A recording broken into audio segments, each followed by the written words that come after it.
13 things about the USA I can't live without anymore. This is going to be interesting from someone from Germany's perspective. Off the top of my head, I know one thing that I can choose about America that I won't be able to live without if I move there. Coming back to the UK, that'll be ACs. We don't have ACs like built into homes in the UK. You can go get your own and like buy one, which I need to do in my new place 100%. One thing off the top of my head. So yeah, let's check out this video and see the 13 things that she can't live without anymore. Yeah, this will be interesting, man. It's been 5 years of me living in the US, so what do I really think of this country after all this time? Right, let's see.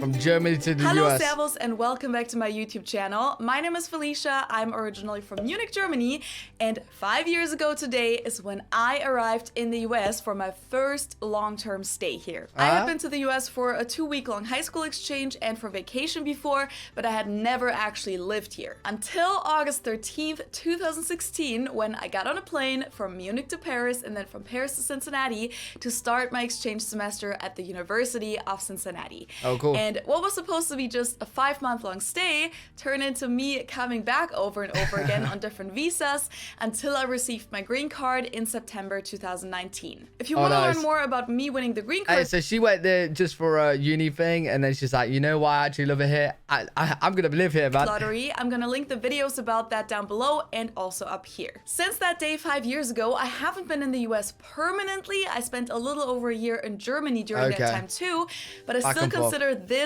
my 5-year US anniversary, and I think this is a great occasion for a recap. Which is why I want to share 13 things, since today is August 13th, about the US with you that I don't want to live without anymore after living here for 5 years. Let's see. I also made a list of things that I still can't get used to here in the US after all this time, which might be an even more interesting topic even, but I figured it would sound a little... Wait, so after 5 years, there's things that she can't get used to? Oh, that would be really... If she's done that video, let me know, because I'll definitely want to check that one out. We need to celebrate this anniversary by basically listing all the complaints I have. So I'm sharing the positive things with you guys today and then giving you the other side next week. Oh, and if you follow me on Instagram or watch my YouTube stories, you probably know that I'm actually in Germany at the time that you're watching this, but I'm recording this here in Cincinnati right now. Number 1 on my list of things about the US that I don't want to live without anymore is air conditioning. As you guys know, it's pretty normal in the US to have air conditioning in buildings. I find it so funny how the thing that I listed was number 1. Like ACs, I don't know why. Like, I understand that UK homes are built for the cold, but like times are changing. We're actually dying in the summer. We need ACs built in homes. Whether that's stores, public buildings, or private just homes. Everywhere. More modern buildings even have central air conditioning usually, where the air gets circulated through these air vents that you'll find in every room. Now, why is this so special? For those of you who don't know, in Europe and actually in most countries of the world, it's actually not standard to have air conditioning inside of buildings. Now, in one of my pretty early videos, I actually said that I wasn't a big fan of central AC, and many of you guys commented that I wouldn't say that if I lived in a hotter area. Now, first of all, Cincinnati does get extremely hot and especially humid in the summer. This year it's been fluctuating a little bit more, but usually from about April to September, it's 80 to 90 degrees almost the whole time with a really high humidity, which often makes it pretty hard to deal with. It'll get over 100 degrees a lot too. Now imagine that without an AC. All my American friends, all you guys watching this, without an AC is actually torture. So like around 38 degrees Celsius. Now, of course, we also have cold winters here, but it's not like we don't deal with the heat here at all. If you look at the longitude, Cincinnati is about the same level as Ibiza in Spain or Sardinia in Italy. The reason why I said I didn't love central AC back then was because when living with other people or in public buildings like at a university, Americans often really overdo it with the AC. Instead of setting the temperature to a normal average room temperature inside that would already feel cold compared to the hot summer air outside, it often feels like an actual fridge inside. I'm not kidding. Yeah, I've actually heard this before. I've heard like Americans love to have the AC always on, to the point where like it'll be freezing in the house, so then they can like layer up to make themselves warm. And I think someone said to me, it's better to do it like that because it's easier to make yourself warm with layers than to have a hot house and make yourself cooler. which kind of does make sense. So fair enough. People often set it to like 16 to 18 degrees Celsius, like around 63 degrees Fahrenheit, which to me is just as inconvenient as the outdoor temperature. It's just the other extreme. Right, Plus, extreme to you extreme. usually wear short summer clothes during that time, and it's pretty annoying to always basically have to carry a sweater with you in the middle of the summer because you'll need it when you go inside. So that was one reason why I said that back then. I'm jealous. And then the other reason was that I find it kind of annoying that in a bigger house, when you live with your family or roommates, it's all regulated centrally. So you can't turn it up or down or even off just in your room or just in the living room. If the rest of the people want the AC on, you have to live with it. In most places, you can usually close your vent in your room, but that doesn't usually make that big of a difference. See, after hearing this, I would still want air conditioning because I like hoodies and stuff. So I'd rather have like a colder house and just put on a hoodie. And then if I'm going out, take the hoodie off. Personally, like it better if you could regulate the temperature individually in every room. Right. I remember that 5 years ago when I came here on my exchange semester in August, I was sitting in my room doing homework or something, and I was wearing my warm winter clothes that I had brought for later on in the semester, and I was also wearing a scarf because I found it so cold inside. And I also got sick for like a few weeks straight right after I came here because the AC was so cold. But besides that, I think it's awesome that AC exists here because it helps a lot with the humidity, and it's also just really, really nice to be in a restaurant or even in a club with a dance floor. Oh, there's nothing worse being in like a club, a restaurant, and it's just sweaty and boiling and you gotta eat, and there's nothing worse than that. And not have to sweat your ass off. Yeah, there's nothing worse than when that. it's hot everywhere usually. On the subway, in restaurants, at school, in the office. But here you don't usually have to worry about your legs sticking to a chair when sitting down in the summer, so that's pretty awesome. Plus, ceiling fans are great too, so when I'm home in Germany in the summer, when it's actually hot there for once, I actually do miss both my AC and my ceiling fans. Yeah, we don't have ceiling fans in the UK no more. Customer service. We used to have ceiling fans in like old buildings, but they've kind of just gone now. You never see a ceiling fan anymore in the UK. There might be some in the odd home, and in a odd home, but yeah, not many. I know that many Germans don't share this opinion, especially the ones who only know this from vacation to the US or from the media. Right. But once you've gotten used to it, American customer service is pretty amazing. I've heard this. Whether it's at a store or a restaurant, overall, people working in customer service just treat you really, really nicely here. They'll be friendly, make small talk with you. Yeah, that's so different to the UK. UK, they're grumpy, miserable. It takes half an hour to get your bill. Like, do you know when I'm at a restaurant, so many times I'm thinking I might just leave because they obviously don't want me to pay. They take like half an hour. You know what? It's actually been maybe like 40, 50 minutes I've been waiting for a bill before. I've been asking and they're just doing other things. I'm like, can I have the bill? Can I have the bill? Can I have the bill? They're taking ages, right? And I'm like, you know what? Should I just leave? They obviously don't want me to pay. It's so annoying. They're just grumpy, miserable. They just don't want to be there. You can tell they don't want to be there, right? Fair enough, right? Whatever, each to their own. But then America, you just always hear how nice they are, how like you get free refills as well, and they make sure you always got your drinks. It sounds perfect. And usually try to accommodate every request you might have, even if you're basically asking to create a whole new meal that isn't on the menu. In Germany, you'd probably just get an answer along the lines of, that's not possible. Not even a sorry in a lot of cases. Of course, in the UK, you're getting, well, it's on the meal. I mean, the menu. Legit, if you ask for something that is on the menu, they'll just turn around and go, well, it's on the menu. With this face and everything, they'll be stroppy, grumpy. Is on the menu. No. Well, we can't do it then. That's literally UK service. This isn't always the case, but overall, this is a difference that really sticks out.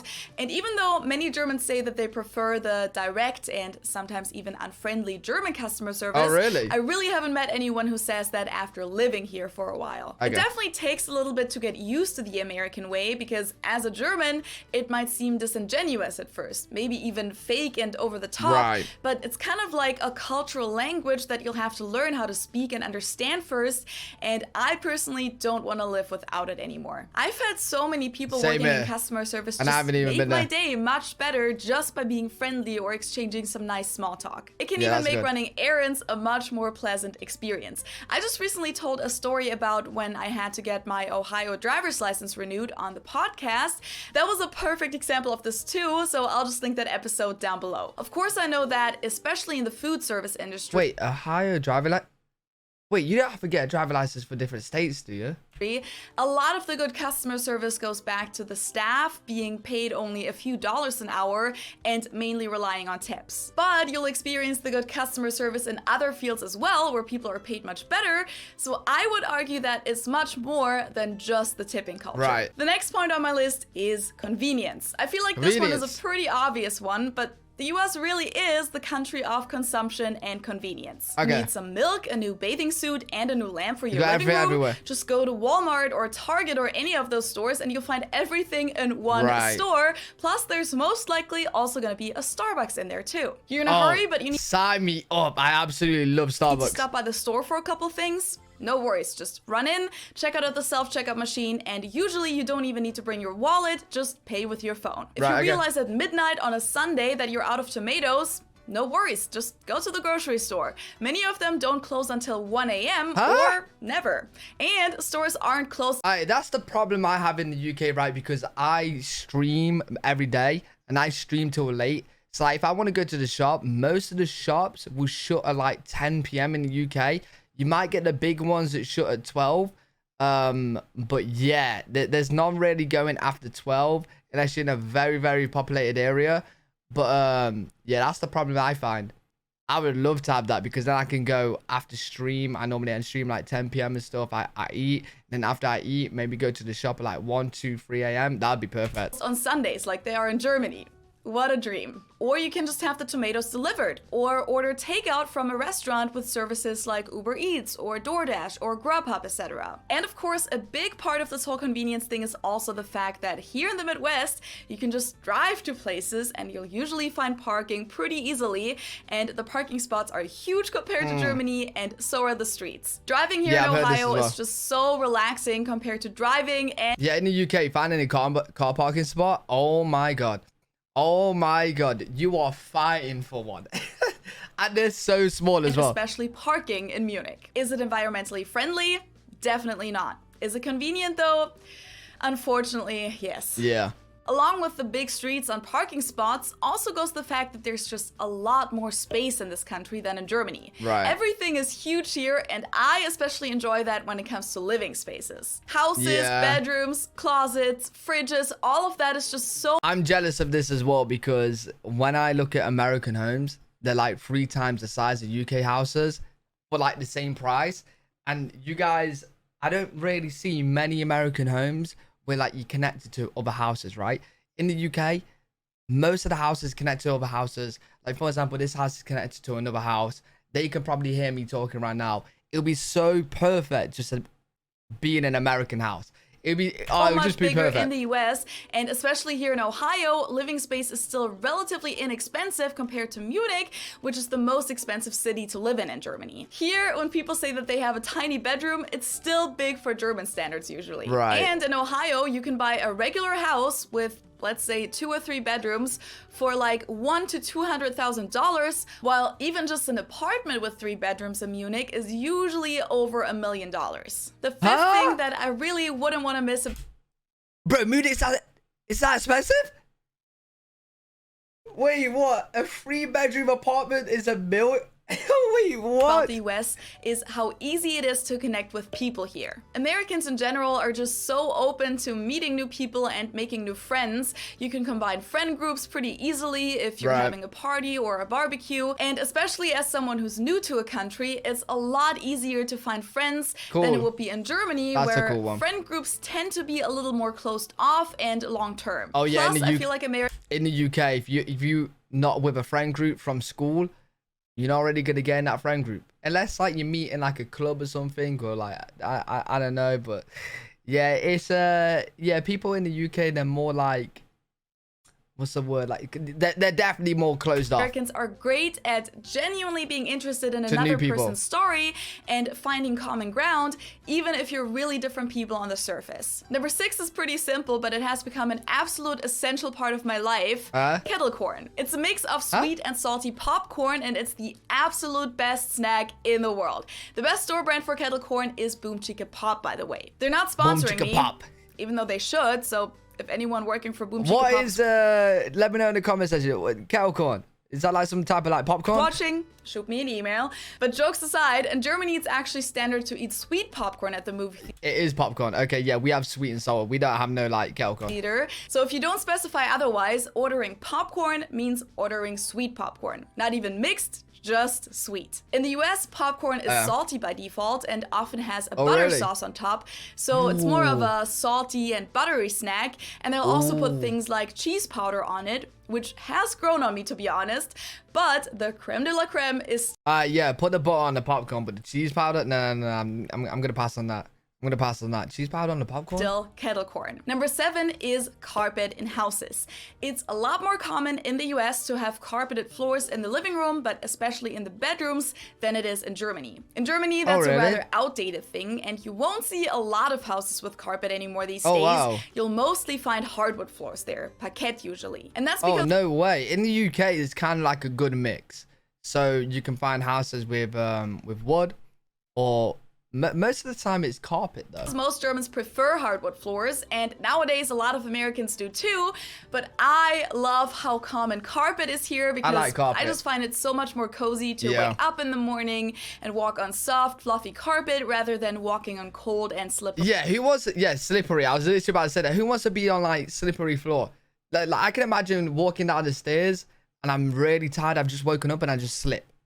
Hardwood floors. One big thing that I'd like for Germany to adopt, so this is my official request, Germany, is the amount of pools that you'll find here in the US. Oh my God, Not just private pools that you'll find in someone's backyard, but neighborhood pools or pools in apartment buildings. Oh my God, That's not a common thing at all in Germany. I understand why in the UK we don't have this because most of the time it's cold, but in the summer we are having longer summers and definitely hotter summers, so it would be nice to have. But you wouldn't be able to fit it in our houses. Our houses are so small compared to American houses. The back gardens are so small compared to your guys. It's like, yeah, they just wouldn't fit, which is a shame. But yeah, maybe we should all just the whole of just UK should go to America. We could fit there easily. Yeah, but here, if you live in the suburbs or a more residential neighborhood, it's super common that there's a public pool that everyone living in the neighborhood can use. And many apartment complexes have a pool too, kind of like a hotel. There are even student apartment buildings with pools here. And needless to say, in the summer, that's just really awesome. You either have a pool in your own neighborhood or you'll go to the one in your friend's neighborhood or building, and they often have public grills too. The next thing that I love here in the US in my daily life is the bar culture. I feel like overall it's a much bigger bar/pub culture here than in Germany, especially compared to Munich, where we don't have a lot of bars where you just go in and get a drink at the bar and then stand around or sit on a bar stool. We have a few in the UK. It's mainly pubs though. We mainly have a lot of pubs. Places have table service, and if you want to go party, you'll usually go to a club where you'll have to pay a cover fee and where the party doesn't really start until 1 a.m. or later. Here in the US, I just love how many, let's call them non-binding bars there are where nobody cares whether you order something or not, and you can just get a beer for $3. Or at least here in Cincinnati, you can. I would like that. And you can hang out, and many bars even have a dance floor too. No cover fee, and since in Ohio and many other American states, the sale of alcohol has to end by 2 a.m., most bars close at 2 or 2 alcohol. No cover fee, and since in Ohio and many other American states, the sale of alcohol has to end by 2 a.m. Oh my God, wait, is that actually a thing? Oh, that sucks. Wait, how do you party like... How do you go clubbing till late? Most bars close at 2 or 2:30 a.m. Sounds early, and you might wonder, why would I like that? Well, I like it because it means that people start partying much earlier, and I get to go to sleep at pretty much my normal sleep time because I'm a night owl, and I don't have to ruin the entire next day like in Germany, where you often stay out until 6 a.m. or later because the party doesn't even really start until late at night. Plus, going out here is much cheaper since a lot of the bars simply have a dance floor and you don't need to pay a cover fee, so it's more flexible, better hours in my opinion, and a lot cheaper. Plus, I like the music much better too. I'm not really into... Yeah, that would take some adjusting, like 2 a.m. stop, like the sales stops for alcohol. EDM, and in my opinion, Germans don't have great taste in music. Right, Americans, for like a night out, what time would you normally go out for a night out? And then what time would you normally go home? If it ends at 2, I'm guessing around 2, 3. But yeah, what time do you normally go out? Because they don't have a lot of rhythm, so everything is always just boom, boom, boom, like the same beat the whole night. Oh, that'd be so annoying. I personally just like the music here in the US a lot better. Another really important one is Mexican food. With Mexico being right across the border and Mexicans being the biggest immigrant group. Talk to me. Mexican food is my favorite food of all time. Well, top 3. Really high up there. I love nachos. Nachos is literally one of my favorites.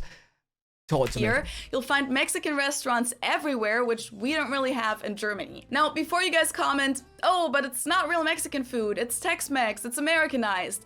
Well, first of all, good. I've seen many videos too, but even in Cincinnati, in the Midwest, there are numerous authentic Mexican restaurants as well. I've never been to Mexico myself, but... Do you know what's so annoying? In the UK, there's not many like Mexican restaurants. So like when I'm ordering food and stuff, there's not much choice. It's really hard to actually find a place that does Mexican food to order from. So yeah, I would absolutely love it. If Mexicans who live here say that it's authentic, I'll believe them. You don't have to travel to certain states to find good Mexican food. It's really all over the country. The next point is something that I've talked about a little more in detail in this video, but I really like the positive mindset in the American culture. This is a generalization, of course, but overall, Americans have an attitude that's much more, let's try it, what could go wrong, rather than Germans who are often more like, why would we try that? Something could go wrong. Cool. I like to summarize it like this. When Germans would say, why are you doing that? Americans are often more like, why not? Which is something that I personally just really enjoy because I find it to be a much more supportive environment to be creative personally and live your life how you want to live it and not how other people expect you to live it. I'm pretty sure I wouldn't have this YouTube channel if it weren't for that positive and encouraging mindset here. Number 12 on my list is flexibility, by which I mostly mean that compared to Germany, when it comes to moving or your job, things are a lot more spontaneous and you can decide things much more last minute here. Like, well, in Germany, it's common that you have to give a 3 months notice to quit your job or being fired. It's only that's similar in the UK. It's like 2 months, a month. 2 weeks notice here, even for salary jobs. Which obviously has a lot of downsides too, but I kind of like how it makes life a little bit more flexible. Yeah, even more so bad, with housing, if you rent a place, it's usually a 1-year lease in the US. If you want to stay after that year, you can usually re-sign the lease for another year, but it kind of encourages a lot of people to move a lot, which again might be perceived as something negative, but I personally like how it's normal for people to move around a lot and thereby keep their lives. Yeah, that would have been great for me. I want to stay somewhere like kind of permanent. I would hate to just keep moving around.